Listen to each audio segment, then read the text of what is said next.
After he signed his railroad contract, Young told a large audience in the Salt Lake Tabernacle that going south of the Great Salt Lake was the only route that made sense. If I could direct the route they should take, I should have it come down Echo and Weber Canyons, and from there through the lower part of Salt Lake City. It would be the height of folly for the managers of this great enterprise to pass by what has been accomplished in this territory for the past 20 years. Both railroad companies in 1868 decided that the preferred route would be around the north end of the Great Salt Lake and bypassing Salt Lake City. I think they left Brigham Young out of the loop as long as possible because they knew that that would aggravate him. He and everybody here was dead set for the southern route. How to meet this bothered me a great deal. There does not seem any of them to be aware of the location to the north end of the lake. I have thought it not advisable to enlighten them. Leland Stanford. Secretly, Union Pacific and Central Pacific surveyors had agreed that the best and shortest route to complete the railroad would skirt the north end of the Great Salt Lake and completely bypass Salt Lake City. Young had no influence, and the decision was kept from him to assure Mormon work crews for the railroad. And so when it was finally announced to him in August of 1868, as a fact, that the railroads were not going to go through Salt Lake City as he had been led to believe for some years, I think it was a shock, but it was a shock that he had to hide because of his position. Young said he was insulted by the railroad shunning his capital city, and he vowed to build his own rail line to link the saints to the world. It was one of many downsides that were starting to present themselves to Brigham Young.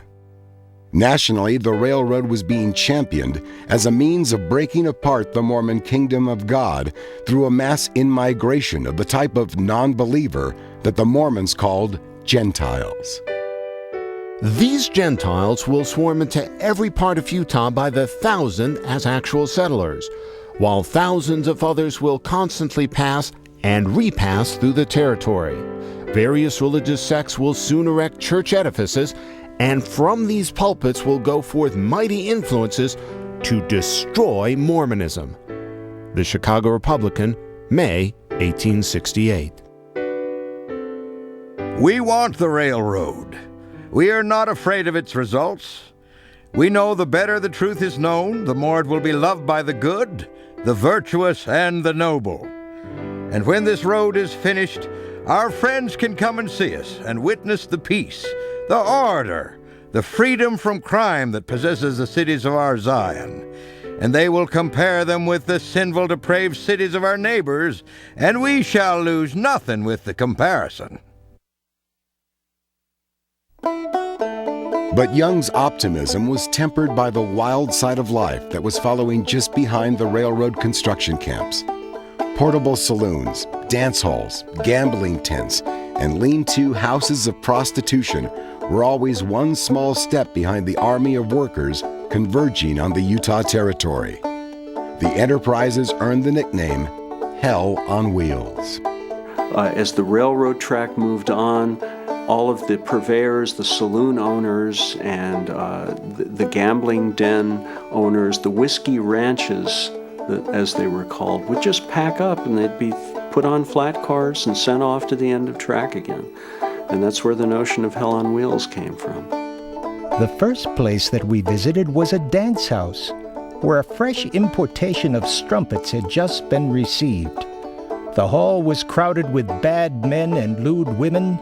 Such profanity, vulgarity, and indecency as was heard and seen there would disgust a more hardened person than I. Samuel Reed.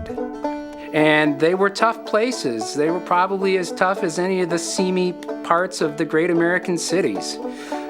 Murder was not unknown. Robbery was fairly common. I verily believe that there are men here who would murder a fellow creature for $5. Nay, there are men here who have already done it. The St. Louis, Missouri Democrat. By January of 1869, the Hell on Wheels caravan had camped for the winter in the Utah Territory at the newly created rail town of Wasatch. During its lively existence of 3 months, it established a graveyard with 43 occupants, of whom not one died of disease. 2 were killed by an accident, 3 got drunk and froze to death, 3 were hanged, and many were killed in rows or murdered. J.H. Beadle, the Salt Lake Reporter. It is a capital idea for citizens to have loaded firearms in their dwellings, where there is the least reason to expect the visits of such characters. The Deseret News, April 28, 1869. For Brigham Young, the wild life of Hell on Wheels was only the most obvious symptom of a greater disease. Left unchecked, the railroad could carry the corrupting viruses of money and outside culture into the Utah Territory.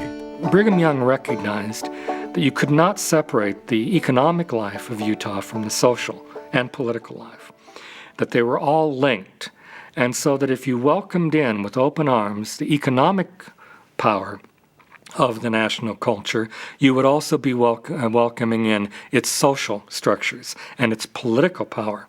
And Brigham Young was unwilling to do that. And he said, no, we will not. We will resist to every degree that we can the influences of Babylon, which is how they typically referred to the states east of the Mississippi. The only thing for me and you to fear is whether we will build up the kingdom of God, whether our souls are in the kingdom or not. The doctrine we preach is pure and holy, and if we will abide by it, it will make us pure and holy. The first stage was to announce a boycott of all, first of all, hostile merchants. And then in 1867, that became all non-Mormon merchants became the subject of a boycott. This drove many of them out of business, and merchants sold the remaining inventories and left Utah, which is exactly what Brigham Young wanted. In 1868, Brigham Young extended his economic defense plan even further when he assembled business leaders and directed formation of the Zion's Cooperative Mercantile Institution.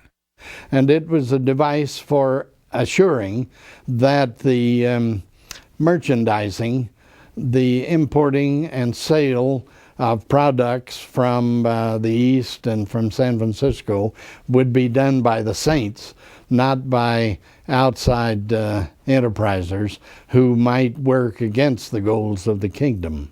And this moved beyond simply boycotting non-Mormons to requiring Mormon merchants to either join and turn over all of their inventories to ZCMI in exchange for ZCMI stock, or if they didn't, they would be publicly identified as the enemy, and they would be subject to a boycott. The all-seeing eye and more holiness to the Lord was a recognition that this was a member institution in the CCMI operation. That meant that if you went inside that door, then you were a loyal member of the church who was supporting the church business. And if you went in a different business next door that didn't have that kind of logo over the door, then you were essentially a traitor. Were not those who sustained such characters virtually traitors to the cause and the God they covenanted to obey?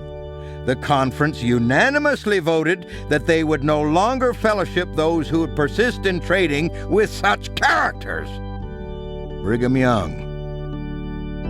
Brigham Young's determination to hold off outside influences was evident when a handful of Mormons resisted centralized church control of their businesses.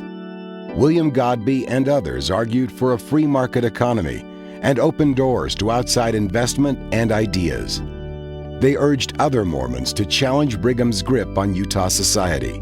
And Brigham Young made them a test of faith. He said, if you continue advocating what you're advocating, and Godbey and his associates began advocating this publicly, Brigham Young said, we cannot tolerate this. When Godbey refused to drop back in line, Brigham Young excommunicated him from the ranks of the Latter-day Saints, branding Godbey and his followers traitors to the cause. They have failed, and yet they have added another proof of the truth of the saying of Jesus, that those who are not for us are against us.